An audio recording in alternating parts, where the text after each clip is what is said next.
we are mildly interesting guys, and we talk about some stuff.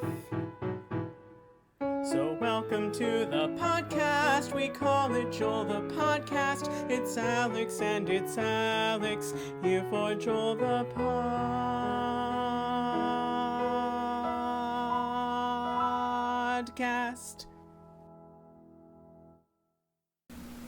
Hello everybody, I'm Alex. And I'm Alex. And this is our podcast, Joel. Welcome to episode 53? Is that right? That sounds both right and wrong. I think it's wrong. What do you think it actually is? I think it's 54. Welcome to episode 53 or 54, one of those. 54. 54, good call. Welcome to episode 54 of our podcast. And we are here. I feel like I always need to say something after that, but there's nothing to say after that. Like, welcome to episode 54. Maybe you should say, we're your hosts, Alex and Alex. Oh, that's not bad. Except we just said that, right? Yeah, that's the problem. like Maybe what I actually want to say. Back to back, do all of the stereotypical introductions. What I actually want to say is, like, we are here on a beautiful Monday night, but it's like we're not outside. Yeah. So it's like, and we're not together. Right. Like, it's dark where I am and not where you are. We're here in our separate, undisclosed locations, staring at each other through the lens of my 8-year-old laptop. Yeah, and the lens of my, I guess this laptop is 2 years old, 3 years old, something like that. So, I don't know, maybe we should come up with some sort of fun intro. If you have any thoughts of what we can say after that that's fun and interesting, send us an email, which you can find at our website, alexandalex@joelthepodcast.github.io/alexandalex@joelthepodcast.website. Let us know what you think. So, all right, I guess we should start then. So, like I said, welcome to episode 54. I wanted to start out by letting everyone know that Nathan does not owe me $1. Alex does not currently owe me $1. You know, I actually had a discussion, sort of, with Ethan this week. Apparently, SPS at Purdue is doing another rendition of the Stockmaster games. Excellent. And he posted in their group chat, which I can still view for some reason, that he posted a link to our YouTube video of the podcast we did about the Stockmaster games. What a monumental moment in podcast history. It truly was. And of course, I assume he listened to some of it, if not all of it. And he said that, let me see what he said. I'll take my time and look up what he actually said, because we didn't get any emails this week. So, okay, this is like our version of an email. This will be like the email, except it's worse than an email because it didn't come to my inbox. It's not an email, right? So, and I don't even remember. I don't want anyone to think that sending messages to us in any other format, or even not to us, just to other people that we can see, is equivalent to sending an email. So make sure you send those emails. Right. So here it is. Ethan says, also, Nathan, you did bet $1 on Kostup during the Henry karting event around the 40-minute mark, and I think you still owe that money to Alex. Which is ridiculous. Of course I don't owe you that money still. That's the point of you saying every episode that I don't owe you $1. Yes. We appreciate, thank you, Ethan, if you're listening to this, for listening to that episode. Because yeah, I guess not. Know. And contributing your thoughts on the bet. But that is resolved ages ago. That is old news. Please listen to our new podcasts, because they're much more interesting. And there's new bets. And there's new bets. There's new controversies. Yes. in the form of bets. Right. All right. So, all right. Thank you for that. So, fortunately for me and unfortunately for our listeners, real sports have resumed, like normal sports. Yeah. So we're going to talk about that for 1 second. The Phillies. I don't actually. Did we talk about that they played the Marlins who had coronavirus on the last episode? We talked about the Marlins. Yeah, I don't know that we really discussed what. No, we did. We did discuss what happened with the Marlins because they lost 2 of the 3 games, didn't they? The Phillies lost 2 of the 3 games. Right. Yeah. So we must have. I would have never known that otherwise. Yes. So the Phillies played their first game since that series tonight. Are playing. They're actually in progress, and they're losing, I think. Yep, they are losing to the Yankees. So that's what's going on there. Nothing to report since they haven't played in the last week. Right. But they don't have coronavirus, so that's good. That is good. Well, not that we know of, right? Because it's only been a week. Yes. So potential cases are a brewing. So that's not. that. Right. The Sixers are playing their second game since the restart tonight right now. And they are losing by a few points to the Spurs by 1 point. And they lost their first game to the Pacers. But I'm thinking they're going to end up in the 6th seed, which means they're going to play the Celtics in the first round. So that's my prediction there. Speaking of the Celtics, I saw, I don't know, maybe 3 or 4 days ago. Maybe it's been more than that. Not important to the listeners, of course. So that's irrelevant. But I saw this GIF of Carson Edwards dunking on, I want to say it was James Harden. Yep, that's correct. It was great. Yeah, so I believe that was an exhibition game. Yeah. And the Celtics played like their backups like most, if not all, of the game. So Carson Edwards got a bunch of playing time, so yeah, that was cool. NHL restarted. The Flyers are one of the top 4 teams in their conference, so instead of playing elimination games right now, they're playing in a round-robin tournament with the other top 4 teams in their conference in order to determine seeding for the playoffs, and they won their first game handily against the Bruins, who were the number 1 team coming into the game. Nice. So they're looking pretty good. So I'm excited to watch the Flyers restart. All right, so but that's not the only good sports news. That's the boring sports news. Now we get to the interesting sports news, which is Marble League. Yes. So the 2 events since the last episode were the 5-meter sprint and the black hole funnel.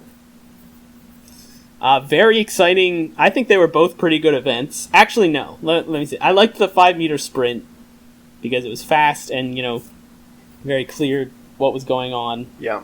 And unfortunately, the O-Rangers did not do very well. No, they didn't even qualify for the semifinals. Huge choke. Yep. So after that event, the Minty Maniacs were beating them, since the Minty Maniacs came in the top 4. Right. I believe. Yep, I think you're right. Beating them by 9. But then in the the black hole funnel, the O-Rangers came in 6th, which was decent, but the Minty Maniacs came in last. Love to see it. Which, yeah, I loved that. So that put the O-Rangers ahead of the Minty Maniacs by 1 point overall. Yeah. And it's there's the gap that was between, remember before there were kind of groups? Yeah. Like the top group was kind of separated. There's not really much of a separation anymore. It's getting pretty intense. So next week, I believe there's not next week, later this week, I believe there's relays. So I'm excited to see that. Yeah, as it unfolds. looking for an exciting finish. So it's interesting that you say you liked the 5 meter sprint, and like it was a fine event, I think. Uh-huh. But what I didn't like about it was it's not very. It really doesn't have anything to do with them being marbles in the same way that the funnel event definitely does. I guess. Yeah. To me, I think the funnel event was better than the 5 meter sprint because it showcased something that a marble could do. I would agree with you. My only problem with the funnel event is that it's impossible to tell what's going on. Oh yeah, for 100%. 90% of the event. That's my issue with the black hole marble black hole funnel. Yeah, It's like once they get I do agree with that. after the first 5 seconds, it's impossible to tell who's ahead of who, really. So I think the honestly, other funnel event is better. yeah, the Honestly, other funnel the other event funnel is great. event is like top 2 It's- events right now. It's the for me. second best event so Yeah. far, Yeah. in my opinion. Second only to the triathlon. Exactly what I was thinking. So, all right, and I believe the triathlon involves a funnel or two. So, Did it?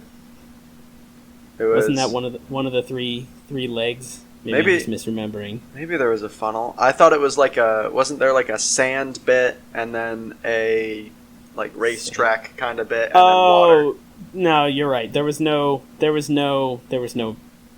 a Marbula 1 style track was the second leg. Yeah. I forget what the first track was. I don't think it was sand, but it definitely wasn't funnels. So, all right. But yeah, definitely that was the best event. So, all right. So O Rangers still in first place by 1 point. So we'll be keeping close eye on that. And the Oceanics did very well. I was happy to see that as my new second favorite team. Yeah, I was pretty pleased with them. They're not necessarily up there in the overall standings, but kind of a fun underdog kind of team to watch. Right. All right. So I think that wraps up sports. So let's get into the episode. So what did you want to do first here? Yeah, well, we have an assortment of topics today.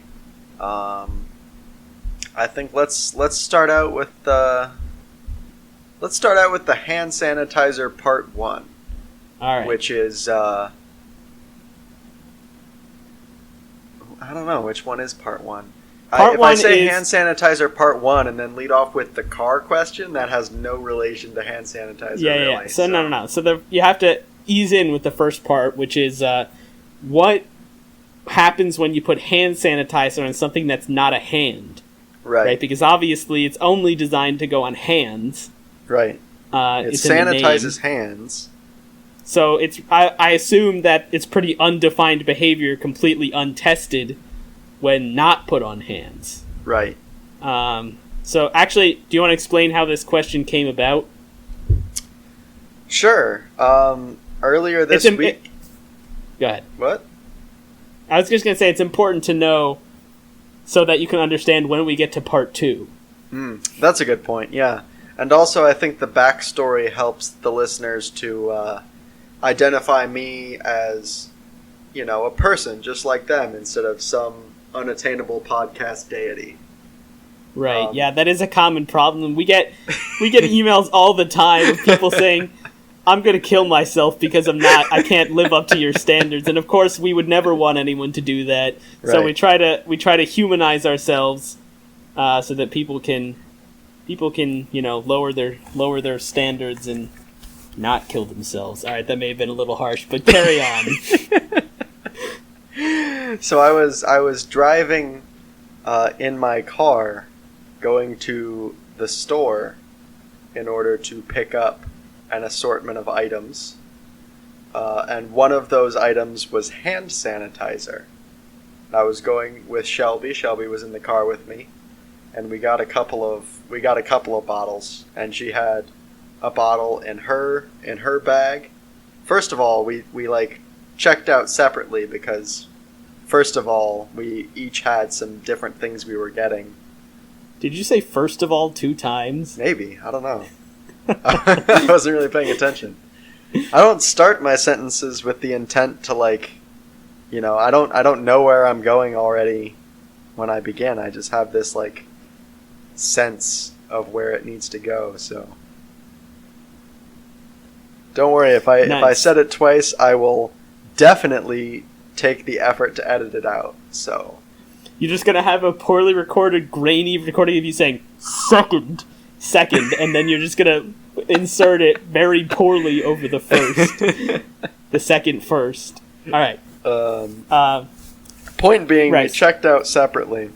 Yes. I thought, you know, maybe there was going to be some sort of like, 1 hand sanitizer per person rule. I don't think there was, but that's something that happens in the world. So, right. On top of our other reasons for checking out separately, I thought, here's another great reason. So all of that is just to explain to you, the listener, and you, Alex, because I haven't told you this part yet, that we had 2 separate bags. Each of them had a little bottle of hand sanitizer in it. And when I got in the car, I put the bag behind the driver's seat because I didn't want it, like, in my lap or at my feet or anything. And Which makes sense. Shelby put her bag at her feet because that's a sensible thing for a passenger to do. And we were driving down the road, and I was trying to, you know, like, reach behind me to grab the hand sanitizer bottle that I had bought because I thought, you know, we should leave this in the car. That way, when I go places, I have the hand sanitizer because it seems to be the main use case. Yep. Is when you're out, you will sanitize your hands. Right. And I struggled with that quite a bit. And so Shelby helped me out. She reached back and grabbed from the bag the hand sanitizer and was kind of, you know, like rummaging around in the back seat. And I, at some point, just kind of jokingly said, "Careful, don't get hand sanitizer all over the car." Because the car isn't hands. And right. Hand sanitizer is only for hands. Right. Obviously. So I think that nicely leads into our first question. What would have happened to the car, to the hand sanitizer, to the entire universe? Right. What do you think? All right. So, I mean, my initial reaction is to think of an explosion, but I'm not sure exactly why I think of that because, you know, cars aren't, like, typically going to react violently with anything in hand sanitizer that I can think of. Yeah, they're probably pretty. I think cars, maybe more than most things, are designed to not explode. Right. But that's kind of because they're on the edge of exploding. They're driving around full of flammable liquid and they're driving around using the power of explosions. Exactly. And so, you know, if you put some hand sanitizer in the mix on the floor in the back seat, I think that might just be the tipping point. I'm thinking that putting hand sanitizer in your car really just increases the risk of explosions, not necessarily guaranteeing it.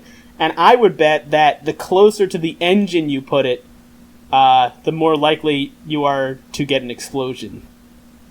What do you think about that? Yeah, no, that makes a lot of sense to me. I feel like, you know, we often speak with authority on this podcast because we're rightly so. Rightly so, because we know a lot about most things, and I would consider either of us an authority on whichever topic we were speaking to. But As far as I can tell, this is completely untested science. So yeah, I mean, I can't. I'm finding it hard to imagine that anybody, you know, would have ever been brave enough to test something like this. Right, when the risks are so great. Right. So, all right. So we've decided that you increase your risk of explosion by putting hand sanitizer on your car. But what about? I think that we can extrapolate from that hand sanitizer placed on non-hand objects in general is going to cause some kind of fire or other explosion-y type of effect. Wouldn't you agree? That seems like a reasonable next step, yeah. And I actually, this is actually total conjecture. I know before I was speaking, authoritatively, this is just conjecture. I would be willing to bet that the more like a hand something is, the less the effect would be. Like if you put it on a glove, then you would get a much smaller fire/explosion than on, like, a hot dog, for example. Right. That is... So, what I initially thought was we should ask our viewers to donate on the order of $20,000 so we can buy some used cars and put hand sanitizer on them in various places. Right, and we'll also definitely need some high-speed cameras to record the explosions. Man, that would be cool. And play them in slow motion. So, right. Yeah, so if you're listening, please think about donating a couple $1,000s, whatever you have lying around, towards this amazing cause of experimenting. We'll be like the Mythbusters. Yeah. Just to give you guys a ballpark of what we're looking for, let's see. 4K 30 FPS. This isn't high speed. What's going on? Amazon, you've lied to me. I'm trying to, for the listeners, I'm trying to find an approximate price range for a high-speed camera, so you know about how much you should probably be donating. Look up like a slow motion camera. Maybe that'll be more accurate. Slow motion camera. Okay, that actually gave us some products. There you go. So there's some cameras. They look like they're somewhere between $200 and $400. However, there is this one, which looks like it might be a telescope, as well as a camera, that costs $30,000. I mean, I think we definitely need that for this experiment. What do you think? It seems like the safest choice, because as a telescope you can be farther from the explosions. Right. Alright, so we're looking for a round... It also says it's for scientific use. Yeah, we have to have this one. Yeah. And I'm thinking we probably need more than one just so we can get all of the angles covered properly. Oh, absolutely, yeah. So yeah, we're probably looking for total donations summing around the $150,000, $200,000 mark, I'm thinking. Yep. In order to properly get all the equipment and also snacks for the event. So make sure you scale your donation up accordingly. Yep. All that being said, though, I think maybe rather than buying cars, we could just use some of the everyday objects we have lying around that are varying approximations of hands. That's true. So I guess we really don't need the cars, just the expensive telescope cameras. Right. But I mean, now that we've given the number, let's be honest. If you still donate that much, that just means we get more camera angles, which is better. And also varying objects. Like, what do you think happens if you put it on a bar of gold? I would love to find that out. Ooh, yeah, that's interesting, because normally you would think like, gold doesn't catch on fire. That's ridiculous. Right. But maybe it does. I don't know. Maybe hand sanitizer is the one material that will cause that. Yeah. So, all right. So that's I think that's a good discussion for part 1. Yeah. So let's hear part 2. Okay, so part 2. This goes down kind of a different path, which is, okay, so you shouldn't put hand sanitizer on a car because car isn't hands. Right. But what if car was hands? What? And if car was hands, which parts of the car would correspond to which parts of the hands? So, for example, I think that seats in the car would be kind of like a this kind of hand deal. He's got his hand like in the shape of a chair, basically. Right. Which Yeah, I mean, it makes sense. There's no doubt that is indeed the most obvious. You've got like an armrest kind of thing you can do here, and seat back adjustment. It just makes sense. Yeah, no, that is for sure correct. Yeah. What I think is going to be the most interesting discussion here is the wheels. So there's two options that I can think of, right? One is a bunch of hands flattened out, except kind of like curved, like against the way hands normally curve, and then just all like next to each other in a circle. Like right? this. Do you see what I'm saying here? Yeah. And then you just have a whole, like, you know. Right.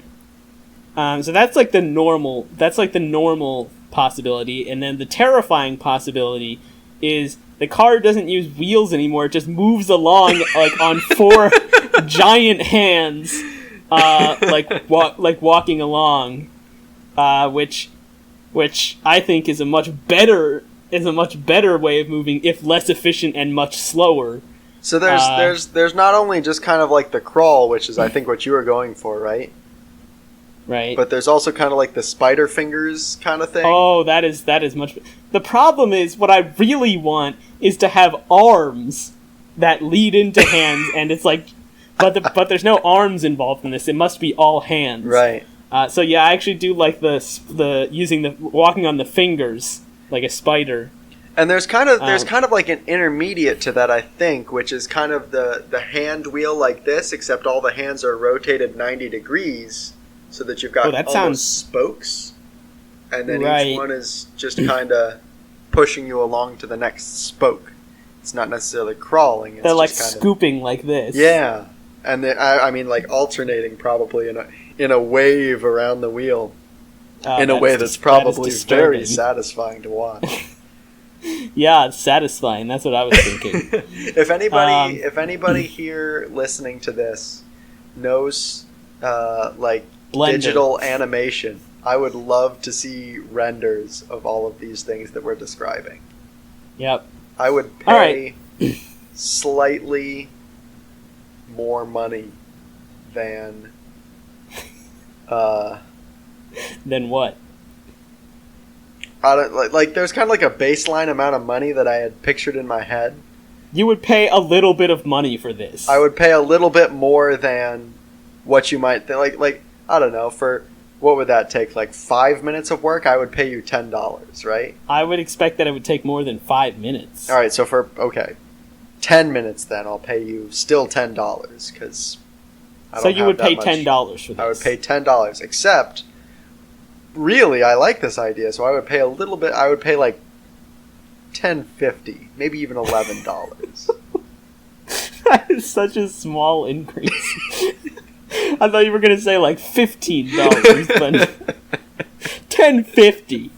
Take it or leave it. Yeah, I mean, I highly value that kind of skill. You clearly don't. You clearly mildly value this skill. I mean, what do you want me to do? Pay $12 for it? I already said $15. Oh, I mean, that's what I would consider. Maybe that's if we what I get would all consider those highly donations, value. I can manage to. We can use some of our $150K to pay for this. I'll launder some of that money through my hand car animation fund. All right. I really hope somebody out there actually is interested in animation. I'm sure someone is, just not listening to this podcast. Just not a listener. Yeah. So, now that we've gotten wheels done, I say actually let's decide on one of our options. Right. What do you think is the best one? I think this one is the best one. The spider he's fingers. he's doing the fingertip spidery one for those. But that one listening. to me also feels the least like wheels. Yes. That's just so... So the question is, are we going for most like the original function, or just like best in general? I feel like best in general is really what we're going for, since we're making a car out of hands. Right. No, you're right. Yeah, if you're gonna redesign the car, you might as well make it better. And obviously, it's better to have spider fingers instead of wheels. Right. All right. So we've got the wheels, we've got the seats. Let's talk about headlights, because we mentioned this off the podcast for a second. So I said I think the headlights would be pointer fingers. Well, I didn't say pointer fingers, but I think the headlights would be pointer fingers, just like pointing outward from the car. So under the hood, here's the question: is like the rest of the hand still back there? The rest like of the this? hand is not there, but It's just the entire finger is there. The whole So, like, finger. The whole finger is there, so it goes pretty far back into the car. Oh, I thought you were going to say that it's stuck pretty far out. It does not. It doesn't stick out. It goes back into the car, so just Got the it. tips of the fingers are in where the headlight wells are in a real car. Okay. Yeah, no, that makes total sense. I don't see any argument with that. Yep. All right. What else?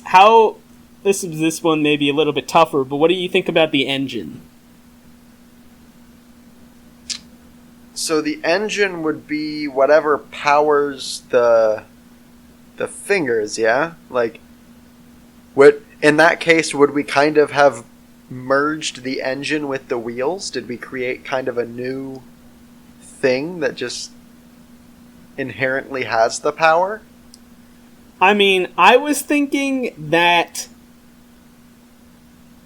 there would not really be any mechanical relation between the engine and the wheels in this new car, since we made the wheels fingers that move along like spiders. Right. So I was thinking we would just try to get as close to a normal engine, or whatever our best hand version of a normal engine is, and then just say that powers the finger wheels. Sure. Yeah, that makes sense. So what comes to mind right away, I mean, this isn't the most imaginative thing, but it's kind of like two fists, kind of like face to face like this, and then the fingers do that. Okay, I see what you're going for here. Like kind of wiggle around in a piston-y kind of way. That's actually a very good start. Yeah. See, I'm thinking there's got to be something spinning, right? That makes sense. So I'm not sure what though. So I'm thinking now that you've said this, I think there's a hollow space in between the hands here, right? Oh, so maybe instead of just kind of like pistoning up and down, they're like kind of pulling and pushing. I feel like we definitely need to describe what's going on here, because our listeners are not going to know what motions our hands are making. All right, so here's the instructions to do this yourself, to with your own hands. So put your palms together, in like a like you just clapped, and then right. they're there, and then curl your fingers down until your fingertips are in your palms. Right. So and you should your have thumbs like are two just kind of like fists on the side. Right. You should have like two fists facing each other, touching Right. each other. And so that was my initial vision, and then you can like wiggle your fingers knuckles kind of up and down. Up and down. You're not Yeah. like straightening your fingers; you're just wiggling them around. Right. And then Alex's contribution to this now is that the whole thing kind of like blooms a little bit. Right. So there's Kinda a like space in between your hands. Your fingers are a little bit more uncurled. Right. And then we have to figure out what there's going to be something in there.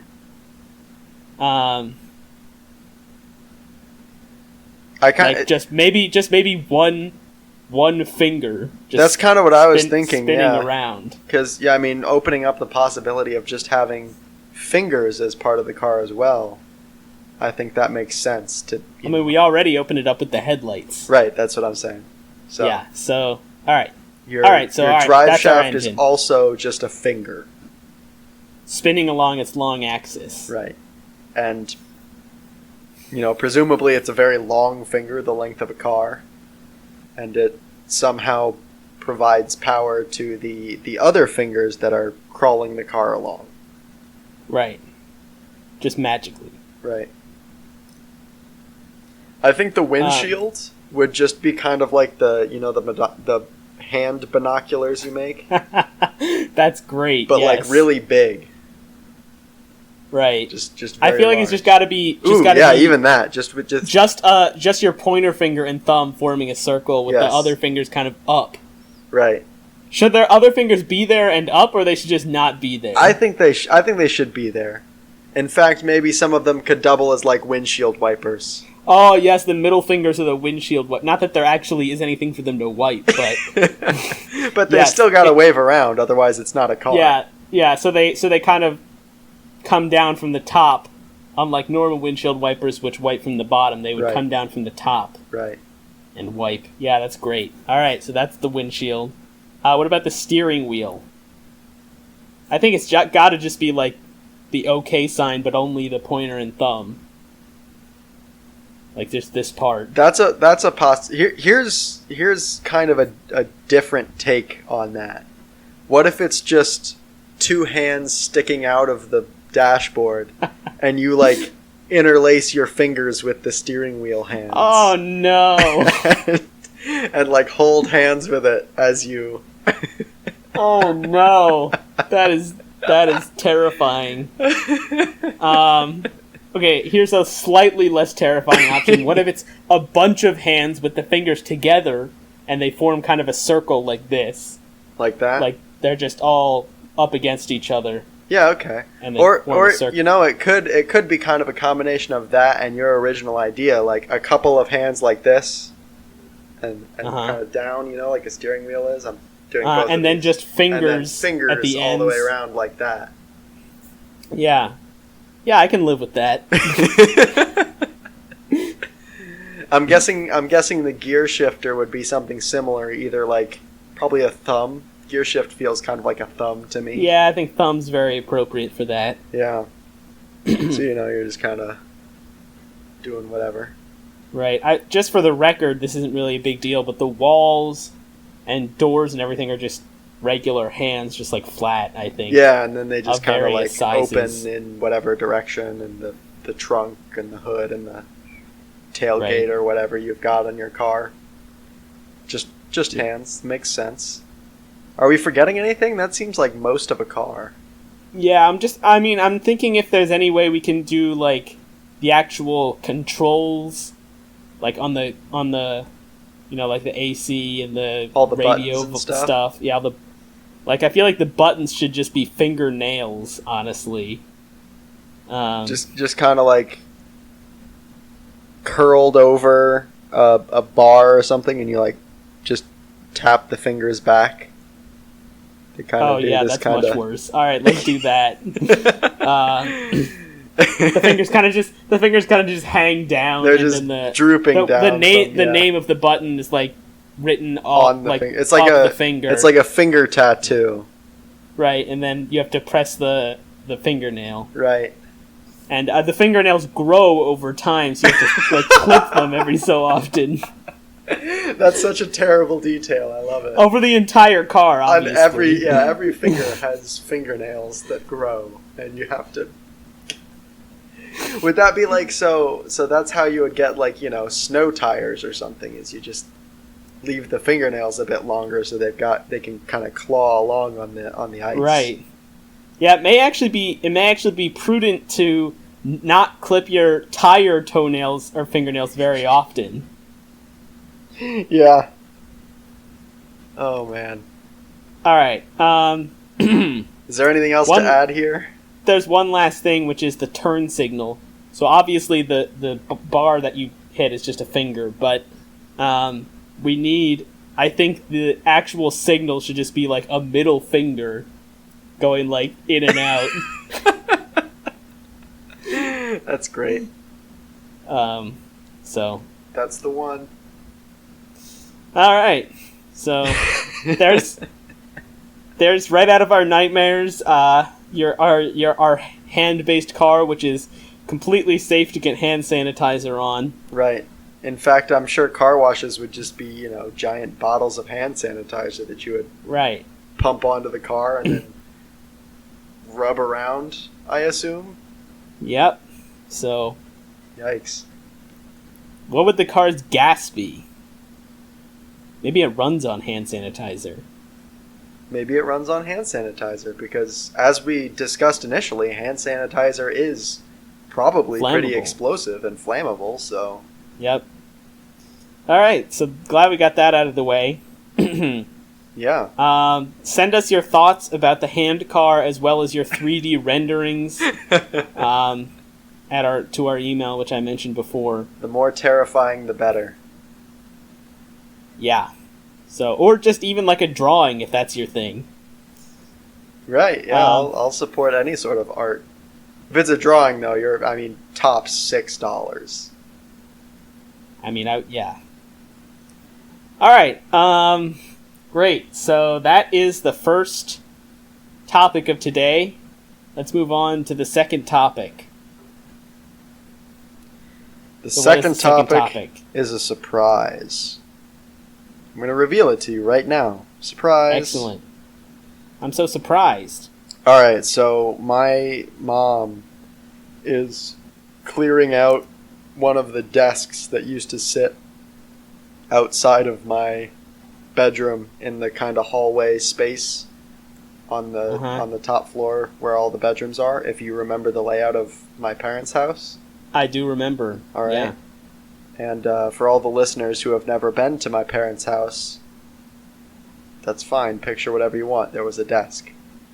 So she found a handful of things from my childhood. I assume they're, around 10 years old. And there is one picture she sent of a notebook page in particular that I found very interesting, and I thought I would share it with you to get your thoughts and share it with the podcast. That way the entire world knows about this. This notebook page is titled Ear Lowering Process.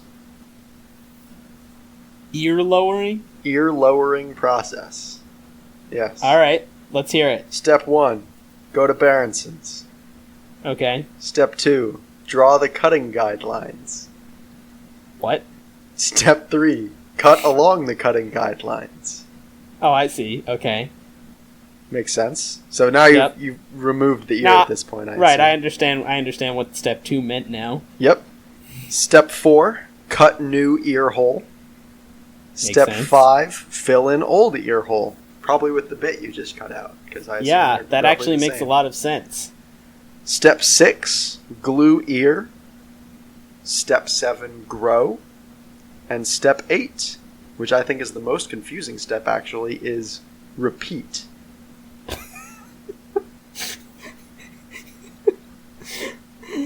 That is So let's excellent. talk about that. You may have just said this, but do you know how old you were when you wrote this? I have no memory of this, but if I had to estimate, it would be 10 years ago when I was around like 12 or 13. Wow.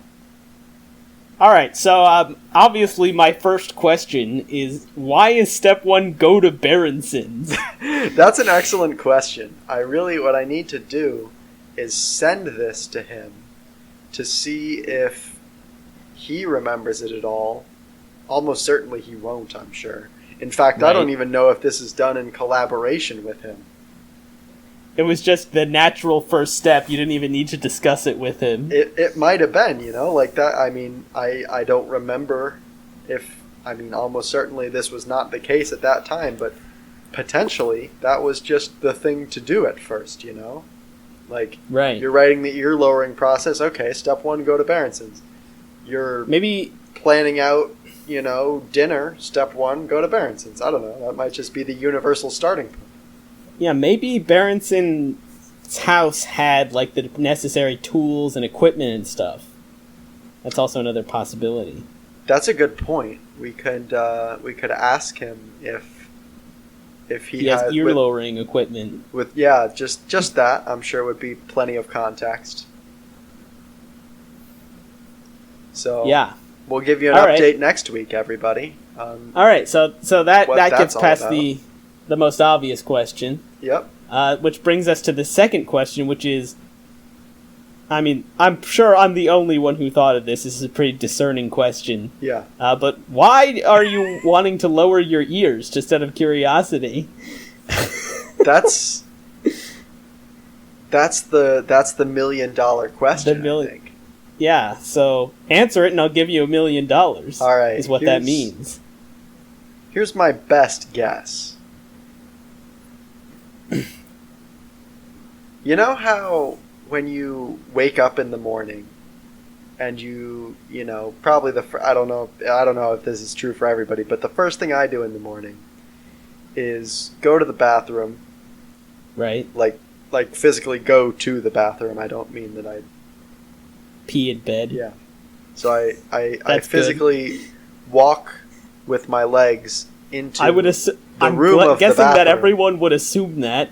Okay, I just, we're talking about the ear lowering process, so maybe people are making judgments about me now that are completely unfounded, to be honest. Like, this seems straightforward enough to me. And if you've never seen a picture of Nathan, I just want you to know that his ears are at a totally normal, not low position. Obviously, we didn't follow through with this. Unless 10 years ago I had, like, unusually high ears. I'm just imagining you now with ears, like, at the top of your head. And you don't remember because you injured yourself so badly doing this that you've blocked it out of your memory. So that's the thing, is I think if you were to actually go about the ear lowering process, you would probably, at a minimum, go deaf. At a minute, yeah, you would definitely die because your plan is to glue the ear in place. Presumably, if you're lowering it, like any notable amount, it's going to be on your neck, and cutting a space for your ear on your neck is almost certainly going to be fatal. That seems likely, I would say. Probably pretty likely, yeah. So, imagine though, now I'm trying to imagine if instead of doing that, you just cut your ear off, and then just patched it over with normal skin, or even worse, just a hole, that's like leads to your eardrum, and then you walk around with no ears, just an ear hole. Wonder if you would be able to hear directions still. Probably. I might be wrong about this because I'm not an ear scientist, but I think one of the primary ways that you tell the direction that a sound comes in is by, like, subconsciously hearing it in one ear before the other. Right. And so you can kind of get a sense, like, your brain just knows how to figure that out. You get a sense of where around you it came from. Right. So, back to the instructions. I do like that you are drawing out the lines first, so that you don't accidentally cut something unnecessary. Right. That's pretty safe, I would say. I had a comment about one of the later steps, but I'm forgetting what they even were. So after you cut it out, so you draw the cutting guidelines. You cut along the cutting guidelines. Right. Then you cut a new ear hole, fill in the old ear hole, glue the ear, grow, and repeat. Grow. That was one. So is the idea that you just, your skin, like, kind of, your body kind of just fixes itself to the new ear? Is that what the grow means? Or that's what I think it means. I'm not sure. That's such a weird way of saying that, if so. Yeah, I mean, it is interesting with how well thought out. Oh, I just got a text from Shelby. She must be listening from the other room. She says you need both of your ears working properly to truly tell where a sound is coming from. Thanks, Shelby. Okay, what we need to know based on my memory of sound science coursework. Yes, so well, yeah, she's an authority. Shelby is the actual expert what we should get her in here because I'm curious to know if you cut your ears off and just like patched it up and left a hole, would you still be able to hear? And if so, how would it affect your hearing, if at all? So, I'd be interested to know that. But anyway... All right, I'm seeing if she wants to come in and be a quick guest. Right. So, my other thought about this process is that although this is listed as an ear-lowering process, I'm thinking it could probably be used to move your ears anywhere on your body. Not just lower on your head. Like, you could even raise your ears up using this method. Yeah. So, I feel like it should just be called an ear-moving process. Ear-moving process. Yeah, that's pretty good. Oh, okay, here's Shelby. Shelby, welcome. I'm gonna give her one of the earbuds, and you can grab that seat over there, or the actual chair. That makes sense too. So all of our guests have the. I'm assuming you showed her She can this hear you already. Shelby, I'm assuming you've seen this list, this instructions already. Yes, I have. Okay, so here's my You might question. be a bit far away. I don't know, maybe. I'll She'd just come be up over here. Yep, there we go. So my question is, if you just cut off your ears, right, The pinna. and removed them, what? The outside part, this is the pinna. What you Okay, so call if you- the ear, there's inside stuff too. The outside stuff, the stuff that comes out of your head, that's the pinna. Can you spell Okay. that? Pinna. Okay. So, I mean, I was actually thinking that in this process you would like kind of cut like a shape out and then just kind of. Ah! I mean, I don't know what else. Yeah, maybe. Okay, let's say you just cut off the outer part because that makes the most sense. Yeah. The pinna. The pinna. And then you just bandaged it up with You like did a Van Gogh. Is that Van Gogh? right, and then you Okay, just put chopped and off you his ear. Yeah. like cut like a hole in your bandage. Would you still be able to hear properly? You wouldn't be able to hear as well if all the parts of the inside, all the inside bits are all working the same. They weren't damaged at all. Part of what the pinna does and the way it's shaped, the reason it's shaped the way that it is it directs those sound waves, as they hit that side of those parts of your head. And so, if some children are born with a deformed pinna, and that affects their hearing, and so that's a condition that audiologists address, and so there would be issues if you were to just chop that off. I'm surprised to hear that. I would think that would be a completely healthy thing to do. So I just to kind of clarify then, your professional opinion of the ear lowering process is what exactly? My professional opinion of the what? The ear lowering process. Oh, that's what this is called. So the goal is to lower the ear in this list that was found. The title of the page. Title is ear I mean, Alex rightly pointed out that it's more of an ear moving process because Well, the it only thing doesn't- that makes it lowering is where if you choose to cut put the it. second ear hole lower than the first one. Right, you don't have an You could instruction in there easily- for where the hole goes. Right. This was not It a was very assumed. well-made list. I mean, the thing is, we've conjectured that Nathan probably just had ears like near the top of his head when he was a young child, Right. and then Okay. he used this process to move them to their normal location today. And obviously the trauma associated with the procedure Is why I can't remember. exactly. Uh-huh. Well, it sounds like if the first instruction was go to Berenson's, then Yeah. Berenson knows how this happened. Yep. So our plan is to send it to him, and in fact, I think I might use our trip planning group me just so everyone else can follow along, just to get his take on it, and we would report back to our podcast listeners next week.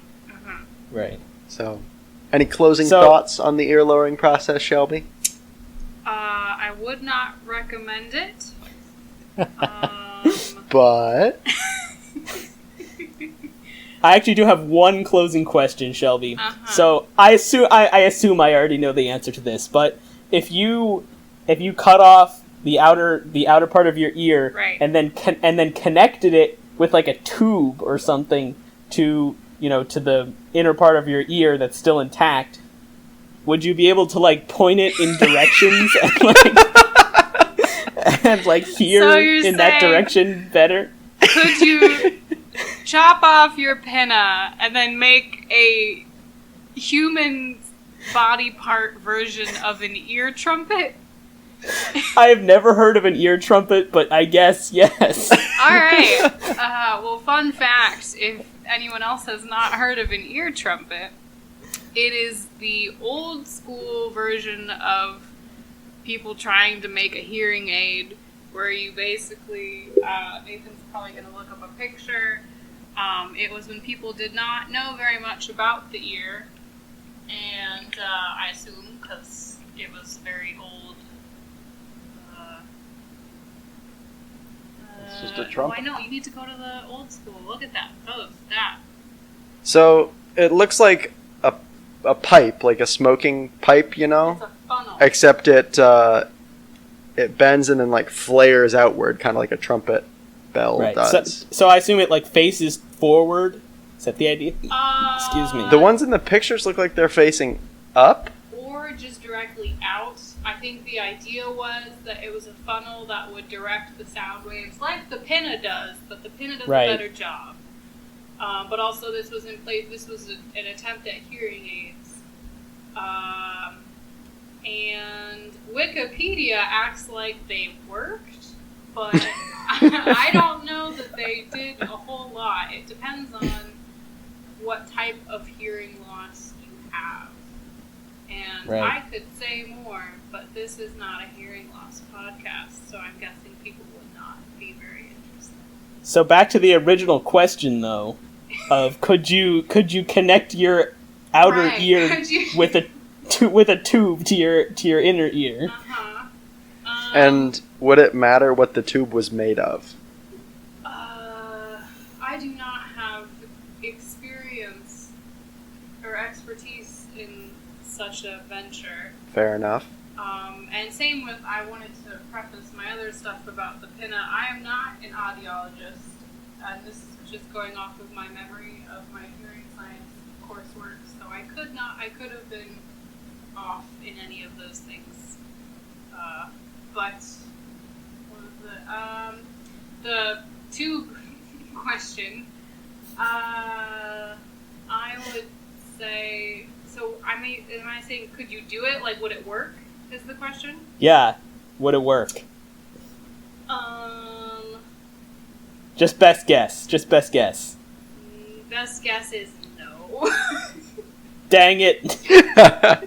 Honestly, I'm even surprised that you had to think about that. So I'm satisfied. So thank you for your expertise, Shelby. Yep. We appreciate having you on the podcast. You're welcome back anytime to talk about ears or other stuff, even if you want. Yeah. I have more knowledge on other things Mhm. compared to ears. Yeah. I have to say, this has been fun. I think we should have experts on the podcast more often. Yeah. So, I do have to say that when you asked whether the material that the tube is made of matters, all I could think of was the tube being made out of hands. No. Just a bunch of... No. I don't need Hands. that visualization, personally. But, Oh, you know what? I probably shouldn't say that. Imagine if you could control it like an appendage and just, like, point it anywhere. No. All right. All right. Sorry for that image, Shelby, but it had to be said. Did it, though? Our listeners demanded it. Okay. They didn't know they did yet, but they did. After it was said, they all knew that they had to hear it. Yes. If you knew you had to hear it, send us an email and let us know. that we're on the right track here. Shelby, do you know what our email is? Where people can send us emails? I am guessing that it's Alex and Alex at Joel the Podcast at gmail.com. Hey! Nice! Well done. High five. Send us an email at alexandalex@joelthepodcast@gmail.com. Well with your done. thoughts. Thanks. All right. Um, A question that I have that maybe you guys have discussed already is what was, however old Nathan, when making this list, what was the inspiration for needing the steps for lowering? well, I think I mentioned this before. Oh, Young so Nathan's ears were like at the Right. top of his head, Right. and as a result, he couldn't hear. This is where we're going to need Okay. Berenson to give some insight, I think. Yeah, so we really do need to interview Berenson to find out the full story, though. Yep. And you concluded that the best course of action, rather than seeking out a medical professional, was to go to Berenson's house. With your It was list of step one. I don't. We thought that maybe Berenson... I guess you can hear me. We thought that maybe Berenson had, like, the proper equipment or whatever at his house, and that's why Yeah. that was the first step. So Berenson's secretly been trained in reattaching. Yeah, I'm pretty sure he just moves ears all the time. Like, that's... He's probably pretty experienced from what I can gather. But we won't know for sure until we ask him, so... Yep. Alright. Well, if you don't need me for anything else. No, thanks for. Yeah, thanks. Let's clap. Thanks for joining us. Sure thing. Enjoy the rest of your evening. Thanks.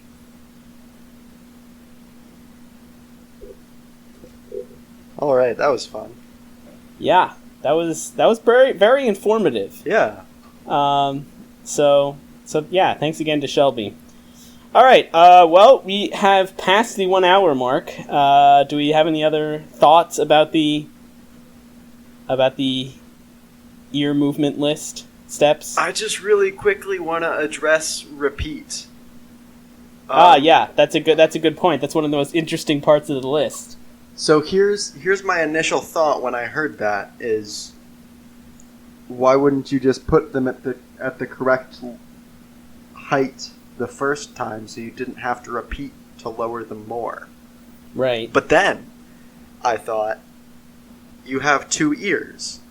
You're probably doing this 1 ear at a time, and the instruction is just to repeat on the other side. That actually makes a lot of sense. Yeah. But if anyone was following the instructions, they would just repeat infinitely. Right. There's no exit condition. The loop goes on forever. You must continually lower your ears. Right. Or not really, you just have to continually move them. Alright, so that's very interesting. Actually, there is one thing that I wanted to mention, which is, when you initially read this list, I thought you must have been, like, very young when you wrote it, like 6 Yeah. or 7. So when you said you were probably like 12 or 13, I was very surprised. I mean, I don't have a clear sense. So there's actually a couple of interesting things that I can determine based on my handwriting. I must have been older than like mid-elementary school, because some of the ways that I draw letters in this are the way that I do it currently, not the way that you learn in elementary school. Uh-huh. So, like, it had clearly been a while since, I learned handwriting and whatever, because I had, Right. effectively developed my own way of writing things. So, Right. All right, There so you go. that's interesting to know. All right, so did we say last time that we were just going to forego Olive Garden quotes at this point? yeah, we peaked at Yeah. whatever we did the last time, so clearly it wasn't going Right. to get any better than that. Yep. So. And so all right, we're so just going to end the podcast, close. I think. Yeah. So thanks for listening, everybody. Send us your thoughts on anything we said today or whatever you want at our email. Remember, and- we're highly trained professionals. Don't try anything you heard on the podcast at home. Yeah, or do, but if you do, make sure you email us. Yeah, So- no, that's a good point. Like, don't hold us responsible, though, if anything goes wrong, is really what we're trying to get at. Yeah, it's your fault, but do email us regardless. It's your fault, but definitely do it. And we take no responsibility. Yep. All right, so I guess that's it. So thanks for listening, everybody. I'm Alex, I'm Alex. and this has been Joel.